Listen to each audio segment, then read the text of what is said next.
नासिर अमीन साहब ने अपनी मुश्किल मेरे साथ शेयर की। उफ़ अल्लाह! मेरे तो रोंगटे खड़े हो गए। मैंने कहा लोग कैसी-कैसी मुसीबतों में फँसे हुए हैं।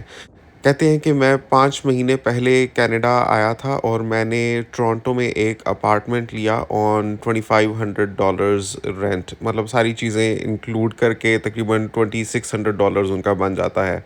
क्योंकि रेंटल प्रॉपर्टीज़ का इस तरह से सिस्टम होता है यहाँ के, किसी में हाइड्रो और गैस है तो इलेक्ट्रिसिटी नहीं है, या वाटर है एंड गैस है तो हाइड्रो नहीं है, या पार्किंग स्पॉट नहीं है, या इंटरनेट नहीं है, बाकी चीज़ें हैं। तो जो चीज़ें नहीं होती उनका फिर खुद से पे करना पड़ता है। तो सारी चीज़ें इंक्लूड करके $2600 उनको महीने का पे करना पड़ता है। कहते हैं कि मैं इधर आया और 3 महीने से मैं जॉब ढूँढ रहा था। बिल-आखिर मुझे एक जॉब मिली मिनिमम वेज पर। मैंने एक लोकल स्टोर के साथ एज़ अ कैशियर काम करना शुरू कर दिया। अभी 1 महीना हुआ कि उनको एक बहुत अच्छी जॉब ऑफ़र मिल गई, अपने घर से तकरीबन 2 घंटे की मुसाफ़त पे। लंदन से आगे करके कोई एरिया है जहाँ उनको जॉब की ऑफ़र हुई है। तो टोरंटो से लंदन ही तक का जो फ़ासला है तकरीबन 2 घंटे का है, और डेली हाईवे से आना-जाना खुद ख़तरे से खाली नहीं है। तो तकरीबन उनको अपने ज़हन में 2 घंटे 20 मिनट ईदर वे जाना और आना रखना है ज़हन में, अगर वो उस ऑफ़र को अवेल करना चाहते हैं। कहते हैं कि इतनी मुश्किलों से, इतनी एप्लीकेशंस के बाद मुझे ये मौका हाथ लगा है। और इसके साथ मैं आपको थोड़ा-सा उनका फ़ैमिली सिचुएशन भी बता देता हूँ। उनके साथ उनकी मिसेज़ और एक बेटा जो अभी 1 साल का है, वो लोग आए थे। और मिसेज़ की ज़्यादा तबीयत सही नहीं रहती कनाडा में। अभी तक वो कनाडा के वेदर से एडजस्ट नहीं कर पा रहीं, और उनके अपने इमोशनल और फिज़िकल इश्यूज़ चल रहे हैं, स्ट्रेस चल रही है, एंग्ज़ायटी चल रही है एंड होम सिकनेस, और वो तो अभी तक इसी में है कि हम किधर आ गए हैं, क्या है। बड़ी मुश्किलों से नासिर अमीन साहब ही खींच-खींच कर पूरी फ़ैमिली को मतलब अभी तक चला रहे हैं। एंड ऑब्वियसली क्योंकि 1 साल का बच्चा है और मिनिमम वेज पर नासिर अमीन साहब इतना तो अभी कमा नहीं सकते कि बच्चे को किसी डे केयर में डालें कि उनकी मिसेज़ काम कर सकें। और मिसेज़ ने पाकिस्तान में भी काम नहीं किया, और यहाँ भी it will take her a lot of time to come to terms with the kind of environment and lifestyle Canada has to provide. तो पहले तो वो समझेंगी, तो उसके बाद अगर उनको कहीं कोई मौका मिलता है या कोई उनको समझ में आती है तो वहाँ पर काम शुरू कर सकती है। लेकिन फ़िलहाल ऐसा दूर-दूर तक कोई सिनेरियो नहीं है। तो नासिर अमीन साहब को खुद ही सारी चीज़ें करनी है। पाकिस्तान से वो तकरीबन $35,000 अपने साथ लाए थे। कहते हैं कि शुरू में जितना हमें जॉब के बगैर यहाँ पर 3 महीने रहना पड़ा, तो 35,000 में से समझ लें कि हमारे पास बमुश्किल $17,000 ही बच गए हुए हैं। 17 इज़ ऑलमोस्ट हाफ़ ऑफ, बल्कि लेस देन हाफ़ ऑफ 35,000। क्योंकि शुरू में उनको ज़्यादा भी पे करना पड़ता है। जो भी इमिग्रेंट्स आते हैं अपने मुल्कों से कनाडा, उनको कुछ फर्नीचर भी लेना होता है, और ग्रोसरी, एंड शुरू में बसिंग एंड ऊबर्स वगैरह पर भी बहुत पैसे खर्च होते हैं। तो उनका भी अभी ले देकर टोटल 17,000 बच गया हुआ है। एंड देन उसमें से 2600 पर मंथ उनका उसमें जा रहा है। एंड अगेन जो आप लीज़ पर लेते हैं अकोमोडेशन, उसका फर्स्ट एंड लास्ट मंथ का रेंट आपको इकट्ठे ही पे करना होता है। तो इस तरह से सिस्टम होता है कि जब आपने छोड़ना होता है तो आप 60 डेज़ पहले इन्फॉर्म करते हैं लैंडलॉर्ड को, और उसके बाद आप छोड़ सकते हैं after the completion of your lease agreement. मतलब कि शिक्कें मुख्तलिफ हो सकती हैं लीज़ एग्रीमेंट्स की, लेकिन एक मैं आपको जनरल जो ट्रेंड चल रहा है वो बता रहा हूँ कि पूरा लीज़ एग्रीमेंट होता है। लीज़ एग्रीमेंट भी साल का होता है, मतलब साल तक आपने उस जगह पर रहना है, भले आपको जॉब मिले ना मिले, जॉब चली जाए, कुछ भी है, वो जगह आपने साल के लिए ली हुई है। You are responsible for that for a year. और अगर साल से पहले उसको छोड़ते हैं तो फिर उसकी कॉन्सिक्वेंसीज हो सकते हैं बेस्ड ऑन आपका लैंडलॉर्ड मानता है या नहीं मानता। और जनरली लैंडलॉर्ड्स काफ़ी टफ़ टाइम दे सकते हैं अगर टेनेंट्स जल्दी लीव करने की कोशिश करें, क्योंकि उनको मसला होता है नया टेनेंट अरेंज करने में, प्रॉपर्टी की शोइंग्स में, एंड देन नया टेनेंट उतने पैसे दे या ना दे जितना पहले वाला दे रहा था। तो लैंडलॉर्ड्स के अपने कंसर्न्स होते हैं। बहुत मुश्किल होता है टेनेंट्स के लिए उनसे अप्रूव करवाना कि भाई मैं पहले से जा रहा हूँ, तो फिर उसमें उनको कुछ पेनल्टी पड़ सकती है। बहरहाल ये तो अपने आप में इतने ज़्यादा मसाइल हैं लेकिन अब वो कहते हैं कि मुझे अभी $55,000 अ ईयर की जॉब ऑफ़र हो रही है, जो कि बहुत अच्छी जॉब नहीं है, लेकिन एट लीस्ट मिनिमम वेज पर काम करने से तो बहुत ही बेहतर है। समझ लें कि उसके डबल मिल रहे हैं। वो भी इतनी ज़्यादा एप्लीकेशंस के बाद उनको ये काम मिला है जिसकी कोई हद नहीं। उन्होंने यहाँ पर भी बहुत अप्लाई किया था, जितनी ये जो एम्प्लॉयमेंट सर्विसेज होती हैं उनको भी कांटेक्ट किया हुआ था। कहते हैं कि वो मुझे सीवी बनाने में हेल्प कर रहे थे और मुझे गाइड कर रहे थे कि मैं कैसे अप्लाई करूँ, लेकिन ज़्यादा मुझे कोई पॉजिटिव रिस्पांस मिला नहीं किसी भी एम्प्लॉयमेंट सर्विस से अभी तक। कहते हैं कि 1 से 2 में वो गए हैं और वहाँ पर भी वो सीवीज़ वगैरह देते रहे हैं। वो कहते हैं कि जब हमारे पास काम होगा कोई तो हम आपको अप्रोच करेंगे, लेकिन अनफॉर्चुनेटली फ़िलहाल अपॉर्च्युनिटीज़ लिमिटेड हैं, लेकिन लेट्स स्टे होपफुल। तो यही उनकी तरफ से रिस्पॉन्स उनको मिला। तो वो कहते हैं कि अपने आप से ही कोशिश कर कर के मैंने वो मुश्किल एक ये कैशियर की जॉब ढूँढी, लेकिन मिनिमम वेज पर बस मैं यहाँ पर गुज़ारा कर रहा हूँ और साथ में घर आता हूँ वापस तो बीवी सारा दिन अकेले रह रह कर उदास, परेशान और बेहाल हो रही हैं। उनको फिर साइकोलॉजिकल कंडीशनिंग करनी पड़ती है नासिर अमीन साहब को। उनकी जो बीवी है खदीजा, वो कहती हैं कि ऐसा करें कि आप यहाँ पर अकेले रह लें और मैं चली जाती हूँ, बिकॉज़ मेरे लिए बहुत मुश्किल हो रहा है यहाँ पर रहना। सारा दिन आप होते नहीं हैं, मुझे दीवारें खाने को आती हैं। तो नासिर अमीन साहब बात करते-करते इस तरह से वो मुझे महसूस हुआ, बेचारे बहुत ज़्यादा स्ट्रेस्ड आउट हैं। मैंने कहा अल्लाह पर भरोसा करें, खैर होगी इंशाल्लाह, सब्र से काम लें। लेकिन वो कहते हैं कि मैं तो सब्र करूँ, लेकिन अपनी बीवी को मैं कैसे समझाऊँ, वो बज़िद है कि मैंने वापस जाना है। अब हम लोग पीआर पर आए हैं, यहाँ पर इकट्ठे अपना ड्यूरेशन पूरा करें, सिटीज़नशिप लें, तब तो किसी मंज़िल तक हम पहुँच भी सकते हैं। अगर बीच में खदीजा चली जाएगी और जैसे वो अभी शुरू में 5 महीने यहाँ पर रही है, तो इसके बाद उसको फिर मनाना मुश्किल होगा यहाँ पर लाने के लिए, और उसके अलावा जितना अरसा वो पाकिस्तान में रहेंगी, फिर वो अगेन हमें रिकवर करना पड़ेगा। मतलब कि हमारा जो पीआर कंप्लीट करने के बाद फिर सिटीज़नशिप के लिए अप्लाई करना होता है, फिर उनका ड्यूरेशन कम होगा मेरे से, तो वो और ज़्यादा कॉम्प्लिकेशंस हो जाएँगी। मैं चाहता हूँ कि हम ये ड्यूरेशन इकट्ठा ही पूरा करें। लेकिन एक तरफ मैं खदीजा को यहाँ पर रोकने में अपने आप में एक रोज़ाना की झंझट में पड़ता हूँ, और वो भी झूठ नहीं बोल रही, सच में वो बेचारी वीक हो गई, आँखों के नीचे हल्के पड़ गए हैं, उनका हेयर लॉस हो रहा है। खारे पानी और वेदर इफ़ेक्ट्स की वजह से एक्जिमा का प्रॉब्लम भी उनको हो गया है। कितने ही तरह के मॉइस्चराइज़र्स इस्तेमाल कर चुकी हैं, लेकिन बहुत स्किन में इरिटेशन रहती है। साथ में बच्चे को भी वो देखती हैं, तो मैं जाकर सारा दिन कैशियर का काम करके घर वापस आता हूँ, तो घर में अलग से मुझे इन मसाइल का सामना करना पड़ता है। लेकिन ये चीज़ें तो अभी तक मसाइल शुरू भी नहीं हुए। असल जो मसला वो बता रहे हैं वो ये है कि कहते हैं कि अब मुझे इतनी अप्लाई करने के बाद एक ऑटोमोटिव सर्विस पर जॉब मिल रही है। मैं इसको अवेल भी करना चाहता हूँ, मेरा पाकिस्तान में एक्सपीरियंस भी है इसका, गाड़ियों का। लेकिन यहाँ पर अब मुझे मसला ये आ रहा है कि मैं अपना ये टेनेंसी एग्रीमेंट कैसे ख़त्म करूँ। मुझे 5 महीने पहले पाकिस्तान से कनाडा आए थे। 1 महीना तो एयरबीएनबी में रुके और उसके बाद इस अकोमोडेशन में मूव हुए, तो अभी यहाँ मूव हुए 4 महीने हुए हैं। 1 साल का एग्रीमेंट है, मतलब 8 महीने अभी रहते हैं उसमें। तो कहते हैं कि मुझे समझ नहीं आ रही कि मैं लैंडलॉर्ड को कैसे मनाऊं कि मुझे जल्दी यहाँ से निकलने दें। मेरे पास 1 हफ़्ते का वक्त है कि मुझे उस जॉब को जॉइन करना है, बिकॉज़ जो मुझे ऑफ़र हुई है उनको जल्दी है, वो ज़्यादा वेट नहीं कर सकते मेरे लिए। वो कह रहे हैं कि 1 हफ़्ते का वक्त है, आप हमें जॉइन करें, वरना हमें अर्जेंटली किसी की ज़रूरत है, हमारे पास और बहुत लोग लाइंड अप हैं।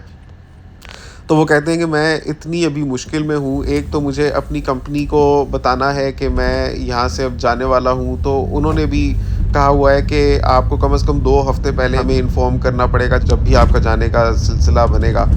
तो एक तो उनको इन्फॉर्म करने के लिए भी ऑलरेडी मेरे पास बमुश्किल 6 दिन है, क्योंकि वो कह रहे थे कि कल से मुझे जो ऑफ़र आई है तो 1 दिन ज़्यादा था, तो अभी तक इन्हीं मसाइल में पड़ा हुआ हूँ, तो अब 6 दिन रह गए उनको इन्फॉर्म करने के लिए। उनको खुद से 14 दिन चाहिए, पता नहीं वो भी मानते हैं कि नहीं मानते। और दूसरी तरफ जो कंपनी मुझे ऑफ़र कर रही है उसने भी मुझे बमुश्किल 1 हफ़्ते का वक्त दिया है।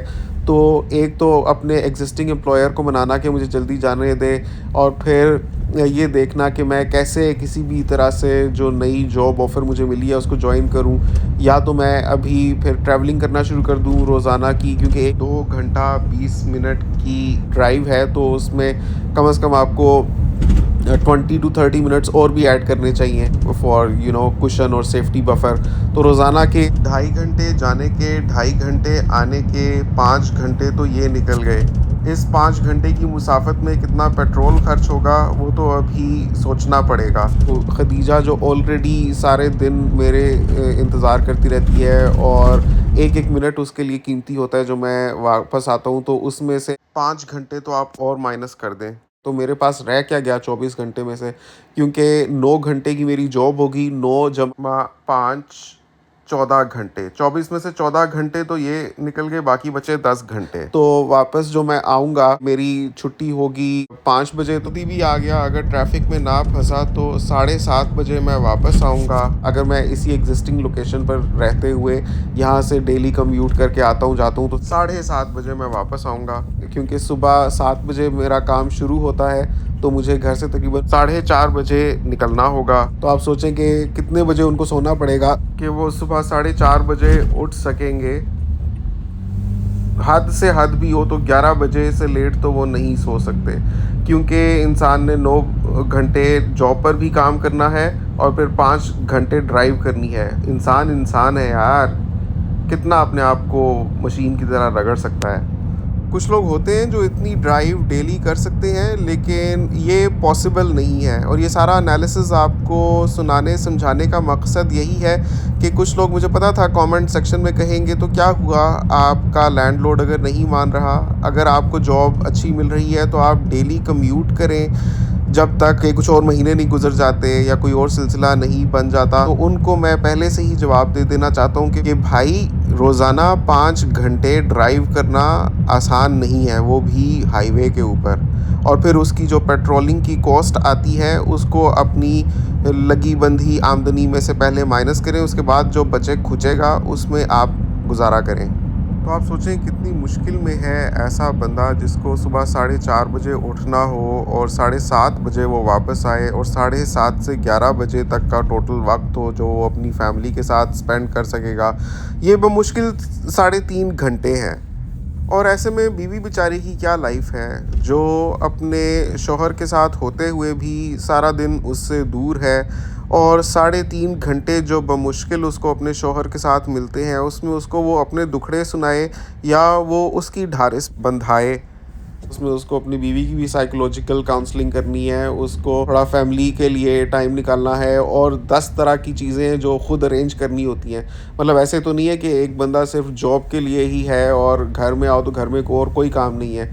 जब उनकी बीवी के पास खुद भी अभी ड्राइविंग लाइसेंस नहीं है, और जैसा कि बताते हैं कि वो ज़्यादा बाहर जाने की आदी नहीं है, इस तरह का उनका एक्सपोजर नहीं रहा, तो उनको घबराहट होती है खुद से बसिंग करते हुए भी। तो सौदा सलफ़ लाना भी और घर की 10 चीज़ें देखना, बिकॉज़ जब आप अपने फैमिली को लेकर एक नए मुल्क में आते हैं तो बहुत सी चीज़ें होती हैं जो रोज़ रोज़ उठती हैं। एक रोज़ कोई ना कोई अपॉइंटमेंट होती है, कोई ना कोई मसाइल, कोई ना कोई अभी जैसे उनकी बीवी का भी मेडिकल चेकअप्स भी चल रहे हैं, तो उसके लिए भी उनको लेकर जाना, लेकर आना, और कोई बंदा नहीं है जिस पर वो काउंट कर सकें। तो वो कहते हैं कि ऊबर्स में भी मेरा इतना पैसा खर्च हो गया है, क्योंकि थोड़ा सा भी डिस्टेंस होता है उसके आसानी से $17 से $20 बन जाते हैं ईदर वे। तो बहुत ज़्यादा मुश्किल हो रहा है उनके लिए, फाइनेंशियली, इमोशनली, फ़िज़िकली इतने स्ट्रेस्ड आउट हैं। तो अभी ये जो मौका हाथ लगा है, कहते हैं कि इस पर मुझे ग्रोथ प्रोस्पेक्ट्स भी मिल रहे हैं, मेरा बैकग्राउंड एक्सपीरियंस भी है इसमें, लेकिन मुझे समझ नहीं आ रही, अगर मैं इसी एकोमोडेशन में रहते हुए करता हूँ तो रोज़ाना के कम से कम 5 घंटे मुझे मज़ीद अपनी डेली लाइफ में से अपनी जॉब को देने होंगे, in addition to the job working hours of 9 hours. और उसके अलावा वो कहते हैं कि ऑब्वियसली ये ख़ुद भी ख़तरे से खाली नहीं है डेली हाईवे पर आना जाना, बिकॉज़ हाईवे पर अक्सर ही कोई ना कोई मसाइल हुए होते हैं। कनाडा का वेदर ऐसा है, अभी तो खैर विंटर चला गया है तो समर में तो इतनी कोई प्रॉब्लम नहीं होती, लेकिन विंटर्स में बहुत ज़्यादा इश्यूज़ होते हैं। कभी स्नोफॉल हो रही होती है, कभी फॉग होता है, कभी क्या, और फिर कभी एक्सीडेंट्स होते हैं। तो मुझे घबराहट होती है ज़्यादा हाईवे पर भी आने जाने में। कभी कभार तो ठीक है, लेकिन मुझे डेली ही सुबह भी जाना हो, ये ड्राइव करके वापस भी आना हो, तो वो मुझे बहुत लगता है कि बड़ा ख़तरा है मेरे लिए। लेकिन सबसे बेहतर यही होगा अगर हम किसी तरह से इस अकोमोडेशन को छोड़कर खुद ही उस शहर मुंतकिल हो जाएँ जहाँ से मुझे ऑफ़र आ रही है। लेकिन इतना मुश्किल है लैंडलॉर्ड को मनाना, अभी 8 महीने बाकी हैं। मैं कहता हूँ कि मेरे से 2 की बजाय 3 महीने का रेंट ले लें, जो $7800 मुझे पे करने हैं उनको। अगर वो 3 महीने भी रेंट लेकर मुझे बाकी का एक्सक्यूज़ कर दें, मुझे जाने दें, तो यहाँ पर मुझे 7800 अलग पे करने पड़ेंगे। बिकॉज़ नॉर्मली क्या होता है कि 60 डेज़ का नोटिस देना होता है। 60 डेज़ मीन्स के 2 महीने। लेकिन अगर ये टेनेंसी एग्रीमेंट पूरा करने मतलब साल पूरा करने के बाद हो, तब कम से कम आपने जो आखिरी महीने का है वो पहले से दिया होता है, तो आपको सिर्फ एक ही किराया पड़ता है। लेकिन इस केस में जब अभी उनका लीज़ एग्रीमेंट चल रहा है, तो वो कह रहे हैं कि मैंने लैंडलॉर्ड को बताया है कि मैं जाना चाहता हूँ, और अभी कल ही मुझे ऑफ़र आई है, तो एक दिन में तो मैं इंतहाई ज़हनी इंतशार का शिकार रहा हूँ। बहरहाल मैंने अपने लैंडलॉर्ड को बताया है, लेकिन वो कहते हैं कि मैं मुल्क से बाहर हूँ। मैंने उनको मैसेज किया था कल रात को 9 बजे, तो अभी सुबह 6 बजे मुझे उनका रिप्लाई है कि I am out of country, I can't handle anything now.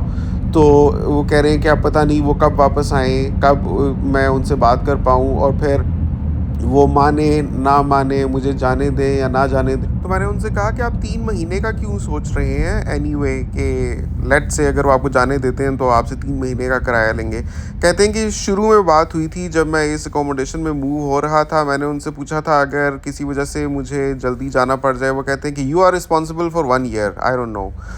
तो उस वक़्त मैं तो इतना मजबूर था, मेरी कोई क्रेडिट हिस्ट्री भी नहीं थी, तो मुझे ये लेनी ही पड़ी, क्योंकि यहीं से मुझे मौका मिल रहा था किसी अकोमोडेशन में मूव होने का। एयरबीएनबी खुद रोज़ाना कितने पैसे खाई जा रही थी, तो मुझे तो बस कैसे भी करके यहाँ पहुँचना ही था।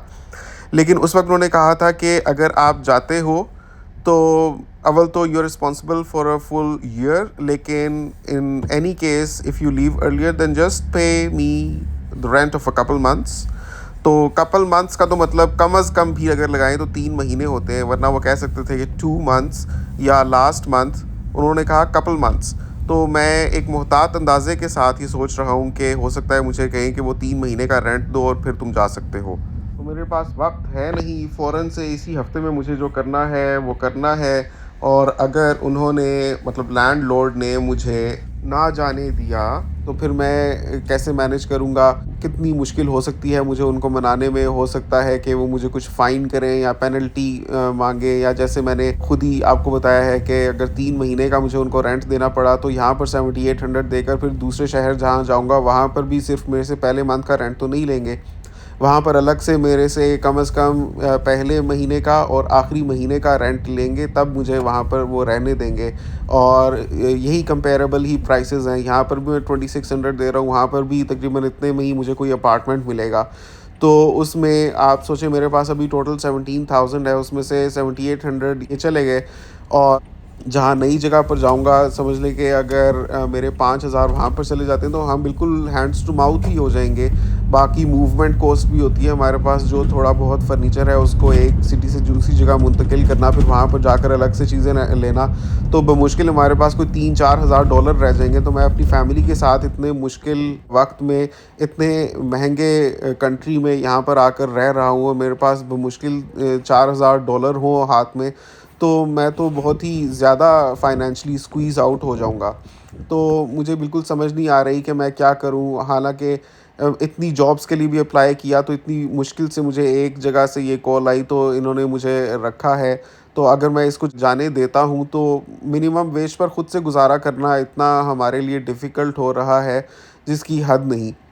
बस समझ लें कि हम सिर्फ़ किराया ही दे पाते हैं, और बहुत ही हम सोच-सोच कर खाते-पीते हैं, तभी हमारा बस अभी सिलसिला चल रहा है यहाँ पर। पाकिस्तान में एक गाड़ियों के शोरूम पर काम करता था, तो वहाँ पर हमारा ठीक ही चल रहा था सिस्टम, लेकिन एक कंबाइंड फैमिली सिस्टम था, मसाइल थे। फिर ये अप्लाई किया हुआ था काफ़ी अरसे से, तो बिल आखिर आने का मौका मिला, तो हमने सोचा कि यहाँ पर आ जाते हैं। लेकिन यहाँ पर आकर अब हमें इतनी मुश्किलात हो रही हैं कि सबसे ज़्यादा तो मैं ये चाहता हूँ कि किसी तरह से मेरा लैंडलॉर्ड अब मुझे जाने दे, लेकिन बिफ़ोर टाइम उसको मनाना इतना मसला है जिसकी हद नहीं। अब उसमें ये है कि मैंने अपना लीज़ एग्रीमेंट साइन करते हुए तो नहीं देखा था क्या उसमें शकें थी या नहीं, लेकिन अब जब ये मसाइल दरपेश हुए हैं तो मैं देख रहा हूँ कि मेरे लीज़ एग्रीमेंट में कोई सब लेटिंग की ऑप्शन है, कोई असाइनमेंट की ऑप्शन है या नहीं। ये असाइनमेंट और सबलेटिंग क्या होती है ये मैं आपको आगे वीडियो में चलकर बताता हूँ। लेकिन वो कह रहे हैं कि मेरे लीज़ एग्रीमेंट में इसकी भी कोई ऑप्शन नहीं है। तो मेरे लिए तो बहुत ही मुश्किल है कि मैं कोई अपना सब्स्टिट्यूट ढूँढूँ। अगर होता भी ये ऑप्शन तब भी मैं कहाँ ही इसको एडवर्टाइज़ करता प्रॉपर्टी को, और कहाँ से कोई ऐसा टेनेंट मैं लेकर आता जो मेरे लैंडलॉर्ड के मंजूर नज़र होता और ये सारा काम 1-2 दिन में हो जाए, because I am running short of time. मुझे 1 हफ़्ते में वहाँ भी पहुँचना है और मुझे एग्ज़िस्टिंग जॉब को भी जवाब देना है। अब ऐसा ना हो खुदा न ख़ास्ता मैं अपने एग्ज़िस्टिंग एम्प्लॉयर को बोल दूँ कि मैं जा रहा हूँ, बिकॉज़ मुझे आज के दिन ये फ़ैसला करना ही करना है। मुझे उनको बताना है, वरना तो उनका जो 14 डेज़ का पीरियड है वो भी मज़ीद लेट होता जाएगा। तो मैं उनको बता दूँ, बाद में मैं किसी वजह से नई जगह पर जॉब जॉइन ना कर सकूँ, तो मैं ना एक कश्ती का सवार रहूँ ना दूसरे का, बल्कि मैं दरिया में ही डूब जाऊँ अपनी फैमिली समेत। फिर मेरे पास ना एक जॉब रहेगी ना दूसरी। तो मैं ये भी सोच रहा हूँ कि अभी भी मैं एग्जिस्टिंग एम्प्लॉयर को बताऊँ या ना बताऊँ, बिकॉज़ उनके अपने इतने टेंट्रम्स हैं, इतना उनको मनाना मुश्किल है। और एक दफ़ा उन्होंने अगर ये देखा कि ये बंदा तो बस रफू चक्कर हो जाएगा, इसको कोई और अपॉर्चुनिटी मिली है फ़ौरन से भाग जाएगा, तो हो सकता है कि वो वैसे ही मुझसे नालां हो जाएँ और उसके बाद मेरा वहाँ एग्जिस्टिंग जॉब पर काम करना भी मुश्किल हो जाए।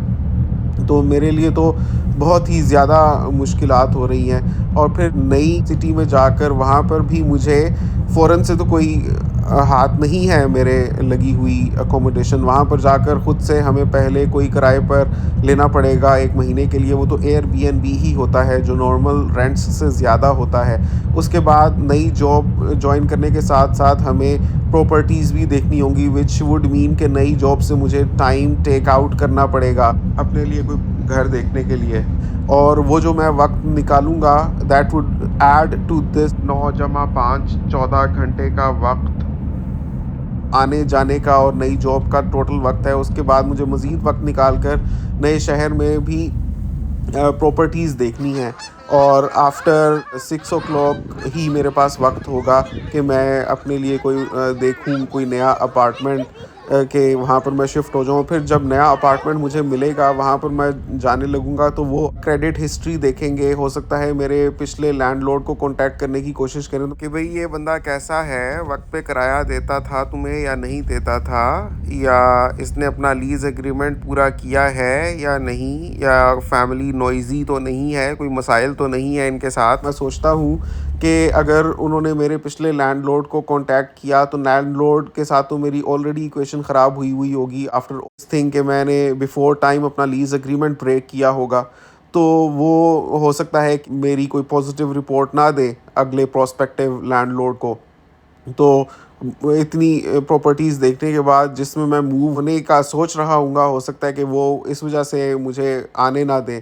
तो मैं बहुत ज़्यादा ज़हनी इंतशार का शिकार हूँ। मैंने कहा इतना ज़्यादा ना सोचें कि नया लैंडलॉर्ड पिछले लैंडलॉर्ड को कॉन्टैक्ट करके आपकी पूरी हिस्ट्री लेगा। I don't think everybody is like that. शायद कोई 100 में से 1 लैंडलॉर्ड ऐसे करता हो तो करता हो।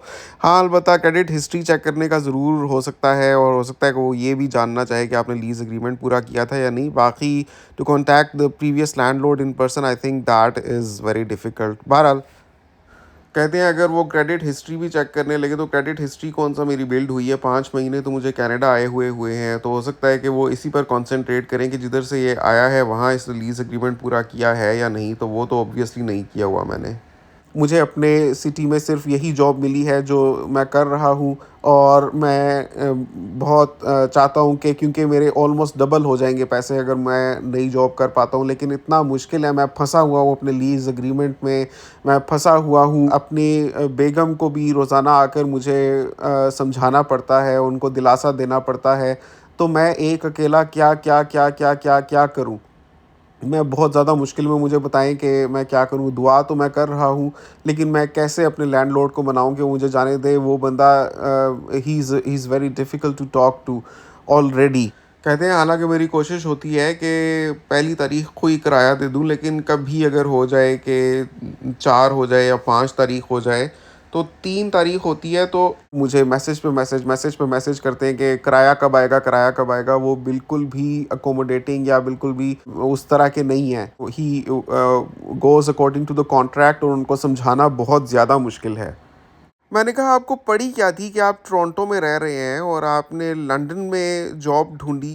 कहते हैं तो मैं क्या करूँ? 5 महीने मुझे यहाँ पर आए हुए हो गए हैं। मैंने इतनी जॉब्स अप्लाई की जिसकी हद नहीं, बमुश्किल ये कैशियर की जॉब मिली जो मैं कर रहा हूँ। तो मैंने सोचा कि अपना होराइज़न थोड़ा एक्सपैंड करता हूँ, हो सकता है दूसरे सिटीज़ में अप्लाई करूँ तो मुझे कहीं से कॉल आ जाए। वही मैंने किया, अपना होराइज़न एक्सपैंड किया तो तब जाकर मुझे ये जॉब की कॉल आई। तो मैंने ऑनलाइन ही इंटरव्यू दिया, लेकिन अब जब मुझे ऑफ़र हो रही है तो अब तो फिर जाना पड़ेगा, अगर मुझे इस ऑफ़र को अवेल करना है। तो इस वजह से मैंने टोरंटो में रहते हुए लंदन में जॉब ढूँढी है, क्योंकि टोरंटो में मुझे कोई और मिल ही नहीं रही थी। तो अब मुझे रियलाइज़ हो रहा है कि कितना ज़रूरी होता है टेनेंसी कॉन्ट्रैक्ट को सही तरीके से पढ़ना, उसको समझना और उसको समझते हुए उस पर साइन करना। ख़ैर, अगर उसमें सबलेटिंग या असाइनमेंट की ऑप्शन होती तो वो भी कोई अरेंज करना आसान नहीं था इतने कम टाइम पीरियड में। तो बिलाल भाई मुझे बताएँ कि मैं क्या करूँ? तो नाज़रीन, इनकी सिचुएशन सुन के मेरे तो रोंगटे खड़े हो गए हैं। आप लोग कहते हैं ना कि मैं अपनी वीडियोज़ में आपको ऐसे मसाइल बताता हूँ कि मैं आपको समझ लें कि कनाडा की एक डार्क साइड दिखाने की कोशिश करता हूँ, लेकिन मेरी हरगिज़ ये कोशिश नहीं होती। मैं तो खुद यहाँ पर रह रहा हूँ, लेकिन ये जो मसाइल हैं ना, ये रियल मसाइल हैं। जैसे कनाडा में हम लोग जो नए इमिग्रेंट्स आते हैं, उनको 1 साल से कम लीज़ पर कुछ मिलता ही नहीं। ये चीज़ खाली कनाडा में नहीं है, दुबई में भी ये चीज़ ऐसे ही थी कि 1 साल से कम लीज़ पर आपको कोई जगह मिल ही नहीं रही। तो 1 साल में तो क्या कुछ हो जाता है, ज़िंदगी बहुत से हिचकोले खाती है, बहुत सी अनसर्टेनिटी होती है, इंसान की जॉब रहे ना रहे, वो जिस जगह रह रहा है वहाँ रह सके ना रह सके, लेकिन आप 1 साल के लिए बाउंड हो जाते हैं कि वहीं पर आपको रहना है और उसके किराए आपको देने हैं, और किराए खुद से कोई सस्ते नहीं होते। तो ये एक रियलिटी है। यहाँ पर जब आप आएँगे, आप बस सोचते हैं कि इतने प्यारे-प्यारे घर हैं, हम पाकिस्तान से मूव करके वहाँ जाकर रहेंगे, ना पानी का मसला होगा, ना गैस का मसला होगा, वेल कंडीशन्ड घर और इतनी प्यारी जगह। लेकिन यहाँ पर आपको 1 साल का एग्रीमेंट साइन करना पड़ता है और उसके बाद ही आप कुछ कर सकते हैं, लेकिन साल से पहले भी आप सर्टेन कंडीशंस में ब्रेक कर सकते हैं अपना लीज़ एग्रीमेंट, लेकिन बहुत सारे स्टेप्स उसमें इन्वॉल्व्ड हैं। हो सकता है आपको एलटीबी को भी इन्वॉल्व करना पड़े, मतलब लैंडलॉर्ड टेनेंट बोर्ड। हो सकता है आपको दुश्वारी पेश आए, जैसे अभी नासिर अमीन साहब को पेश आ रही है, आपका लैंडलॉर्ड अकोमोडेटिंग हो ना हो, तो बहुत से मसाइल होते हैं। और फिर अगर आप जल्दी छोड़कर जाते हैं तो आम तौर पर ये होता है लोगों के साथ कि उनसे कुछ महीनों का किराया मांगा जाता है कि मतलब आप इधर रह रहे हो या नहीं रह रहे हो, ये किराया हमें देकर जाओ। ठीक है, बाकी पूरे ड्यूरेशन का ना दो, लेकिन कुछ महीनों का हमें देकर जाओ। तो वो किराया आप सोचें इतना मुश्किल होता है पे करना। कम से कम, मतलब अपार्टमेंट की ही बात करें तो 2600 का अगर अपार्टमेंट इनको पड़ रहा है, 3 महीने का रेंट भी $7800 है। और this is almost the middle range of rental that I am talking about. आम तौर पर तो अगर आप टाउन हाउस की बात करें तो 3000 से कम तो आप सोच भी नहीं सकते कि आपको कुछ मिल जाएगा, बल्कि सारी चीज़ें डालकर 3200 तक लोगों को पड़ता है। टोरंटो जैसे सिटीज़ में, मिसिसागा जैसे सिटीज़ में, अगर कोई लेस पॉपुलर सिटी हो वहाँ पर भी 3000, तो आप सोच ही नहीं सकते कि इससे कम सारी चीज़ें डाल के आपको टाउन हाउस मिल जाएगा। तो अगर आपको चंद महीनों का पे करना पड़े, ऑलरेडी आपके पास लिमिटेड बजट हो, तो कितने मुश्किल हो जाती है इंसान को। तो ये एक रियलिटी है, मैं आपको बनाकर खुद से बताने की कोशिश नहीं कर रहा, मैं आपको डराने की कोशिश नहीं कर रहा, ये एक फैक्ट है कि आपको 1 साल का लीज़ एग्रीमेंट साइन करना पड़ेगा, फिर वहीं पर आपको कोई जॉब ढूँढनी पड़ेगी। अगर आपको कोई अच्छी जॉब कहीं और मिल जाती है, तो वो जॉइन करने में इतनी दुश्वारियाँ होंगी कि you might just let go of that opportunity and keep making the minimum wage that you are doing उस जगह पर रहते हुए। हर लीज़ एग्रीमेंट ही साल का नहीं होता, लेकिन मैंने आपको जनरल ट्रेंड बताया है। ये खुशकिस्मती है अगर किसी को ऐसा लैंडलॉर्ड मिल जाए जो साल से कम लीज़ एग्रीमेंट या मंथ बाय मंथ बेसिस पर आपको मूव इन होने दे। लेकिन शुरू में जब लोग आते हैं तो उनके पास इतनी ऑप्शंस नहीं होती, because of lack of credit history and no prior experience in Canada. तो कोई उनका ऐसा इंफॉर्मेशन नहीं होती कि प्रोस्पेक्टिव लैंडलॉर्ड्स उनको ट्रस्ट करके उनको फ़ौरन घर दे दें किराए पर। तो इस वजह से लोग अपने आप को सिक्योर करने के लिए साल का एग्रीमेंट साइन करवाते हैं, वरना कोई खुशकिस्मत इमिग्रेंट्स हो सकते हैं जिनको कोई ऐसे लैंडलॉर्ड्स मिल जाए जो कम ड्यूरेशन पर भी या मंथ बाय मंथ बेसिस पर लीज एग्रीमेंट करवा लें। तो ये एक बहुत बड़ा मसला। अच्छा, मैंने आपको कहा था कि मैं आगे वीडियो में आपको बताऊंगा कि असाइनमेंट एंड सबलेटिंग क्या होती है। असाइनमेंट एंड सबलेटिंग ये होती है अगर किसी के टेनेंसी एग्रीमेंट में ये चीज़ हो कि आप अगर वक्त से पहले छोड़कर जाते हैं, यानी लीज़ एग्रीमेंट पूरा होने से पहले, तो असाइनमेंट में ये है कि आप अपना कोई मुतबादिल हमें ढूंढ कर दें जो एग्जैक्टली उन्हीं टेनेंसी की जो कॉन्ट्रैक्ट कंडीशंस हैं को अग्री करेगा जिसके अंडर आप यहाँ पर रह रहे हैं। फॉर एग्जांपल जैसे नासिर अमीन साहब रह रहे हैं, तो वहाँ पर एक पार्किंग स्पॉट भी उन्होंने लिया हुआ है, क्योंकि वो कहते हैं कि जो उनका अपार्टमेंट था उसमें पार्किंग स्पॉट इंक्लूडेड नहीं था, उसको इंक्लूड करके तो उनका 2600 बन रहा है। तो एक पार्किंग स्पॉट और जो इलेक्ट्रिसिटी का बिल है वो उनको खुद से पे करना पड़ता है, बिकॉज उनके टेनेंसी एग्रीमेंट में सिर्फ हाइड्रो है और गैस है। अब कोई उनको अगर असाइनमेंट की ऑप्शन होती भी तो ऐसा अपना मुतबादिल ढूंढना था जो मान जाता एक ही पार्किंग स्पॉट पर और इलेक्ट्रिसिटी का bill in addition to hydro and gas pay करने पर, क्योंकि ये उनकी एग्जिस्टिंग टेनेंसी कंडीशंस हैं कॉन्ट्रैक्ट की। तो इतने कम टाइम फ्रेम में कोई ऐसा टेनेंट ढूंढना जो उन कंडीशंस को मान जाए और फिर वो लैंडलॉर्ड के मंजूर नज़र भी हो। जैसे ये तो एक छोटी सी फैमिली है कि नासिर अमीन साहब है, उनकी बेगम खदीजा है और उनका बेटा रेयान है। तो कोई ऐसी फैमिली फ़ौरन से ढूंढे जो उसी के साइज़ की हो, एक नहीं तो चलो दो बच्चे हो जाएं, लेकिन उससे ज़्यादा पर लैंडलॉर्ड नहीं मानेगा। अगर फ़र्ज़ करें कोई ऐसा टेनेंट मिल ही जाए उनको जो बाकी कंडीशंस को मान जाए और आना चाहे, और अभी सोचें कि हम we are talking about 9th of March, this is almost in the middle of the month, तो कौन सा ऐसा उनको फ़ौरन से अपनी जगह पर मिल सकता है जो मिडल ऑफ द मंथ से ही ढूंढ रहा हो या मूव करना चाहे। कोई ज़्यादातर जो लोग मूव करते हैं अपनी अकोमोडेशन से वो in the start of the month करते हैं, तो मिडल ऑफ द मंथ में this adds to all the complications जो उनको ऑलरेडी हैं। तो आप सोचें कोई ऐसा ढूंढना टेनेंट जो आपके टेनेंसी कॉन्ट्रैक्ट की कंडीशंस को मानते हुए वहाँ पर फ़ौरन से मूव करना चाहे, सो दैट इज़ असाइनमेंट। तो उसके बाद आप फिर वहाँ से परमानेंटली मूव आउट कर जाते हैं और आपकी जगह पर जो बंदा आता है वो टेनेंट बन जाता है। So this is assignment. सब लेटिंग ये होती है कि आप कोई ऐसा टेनेंट ढूंढें जो आपकी अकोमोडेशन में आ जाए और वो आपको रेंट देगा और फिर आप लैंडलॉर्ड को रेंट देंगे, मतलब वो आपका सबलेट बन जाता है। मतलब मेन जो रिस्पॉन्सिबल बंदा होता है रेंट पे करने के लिए वो आप ही रहते हैं उस केस में, लेकिन आप जो सबलेट होता है उससे किराया लेते हैं और लैंडलॉर्ड को देते हैं। और टेनेंसी कॉन्ट्रैक्ट पूरा होने से पहले पहले आप वहाँ पर वापस आते हैं, तो इसको बोलते हैं सब लेटिंग। तो सम टेनेंसी कॉन्ट्रैक्ट्स में ये अलाउड होता है कि आप अगर जल्दी मूव आउट करना पड़े तो आप अपनी जगह पर कोई असाइनमेंट या सब लेट हमें ला दें तो चले, हमें मंजूर होगा। लेकिन ये देखना पड़ेगा आपको अगर आप कनाडा आते हैं और टेनेंसी कॉन्ट्रैक्ट साइन करते वक्त कि आपके क्या कंडीशंस हैं। लेकिन जैसे मैंने आपको बताया कि right now as we talking about the middle of the month, तो बहुत ही मुश्किल है किसी के लिए भी ऐसा कोई मुतबादिल ढूंढना, चाहे असाइनमेंट या सब लेट, जो फ़ौरन से उस अकोमोडेशन में आ जाए, जो लैंडलॉर्ड के मंजूर नज़र भी हो और आप इजीली फिर वहाँ से मूव आउट कर जाएं। बहुत मुश्किल होता है, इसके लिए आपको टाइम चाहिए होता है। जो लोग अनएम्प्लॉयड होते हैं, फारिग होते हैं, उनके पास तो चलो इतना वक्त होता है कि वो लोगों को प्रॉपर्टीज़ शो कर सकें, उनको कन्विंस कर सकें, बिकॉज़ एवरीथिंग टेक्स टाइम। लेकिन जो लोग ख़ुद बेचारे जॉब पर होते हैं और सारा दिन उनका वहाँ पर गुजर जाता है और फिर उनका जो पार्टनर होता है वो अपनी किसी भी वजह से इन चीज़ों के साथ नहीं चल पा रहा होता, तो इंसान ना सिर्फ अपनी जो है इज़्दिवाजी ज़िंदगी में बहुत ज़्यादा डिप्रेशन का शिकार होता है, बल्कि उसका इक्वेशन भी ख़राब हो रही होती है, लैंडलॉर्ड के साथ भी, एग्जिस्टिंग एम्प्लॉयर के साथ भी। तो बहुत ज़्यादा मुश्किलात होती हैं। This movement is not easy. इंसान सोचता है बस कनाडा जाऊंगा, एक जगह अप्लाई करूंगा, जॉब मिल जाएगी, साथ में अप्लाई करता रहूँगा, कोई और से मुझे ऑफ़र आ जाएगी, वहाँ मूव आउट कर जाऊंगा, तो मेरे लिए बहुत आसान होगा। Things are easier said than actually done.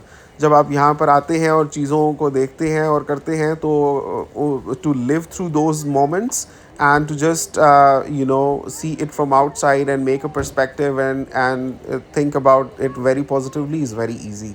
तो ये रियलिटी है, ये फैक्ट्स है यहाँ के। अपना घर लो तो इंसान अलग मॉर्गेज की झंझट में फंस जाता है, और रेंट पर रहते हुए अलग तरह के मसाइल होते हैं। अब मुझे तो समझ नहीं आ रही कि मैं नासिर अमीन साहब को क्या कहूँ ऐसे में, जब सारी कंडीशंस मैंने आपके सामने रख दी हैं। मैं ख़ुद बहुत ज़्यादा ज़हनी इंतशार का शिकार हो गया हूँ उनका ये मसला सुनकर।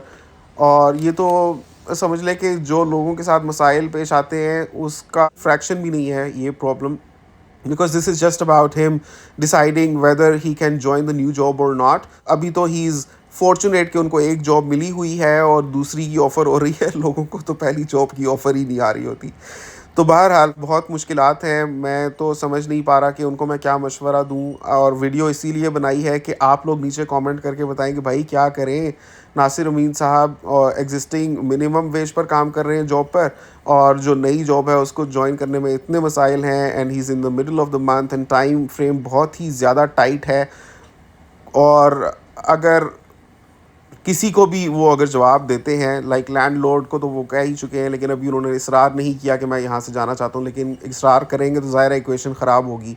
सो यहाँ पर ये भी बहुत होता है कि प्रोस्पेक्टिव एम्प्लॉयर्स पिछले एम्प्लॉयर्स से पूछ सकते हैं कि ये बंदा कैसा था, प्रोस्पेक्टिव लैंडलॉर्ड्स पिछले लैंडलॉर्ड्स से पूछ सकते हैं कि इस बंदे की कैसी हिस्ट्री थी।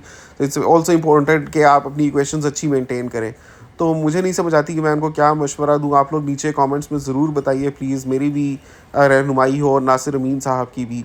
आपसे मुलाकात होगी इंशाल्लाह अगली वीडियो में, तब तक के लिए अल्लाह हाफ़िज़।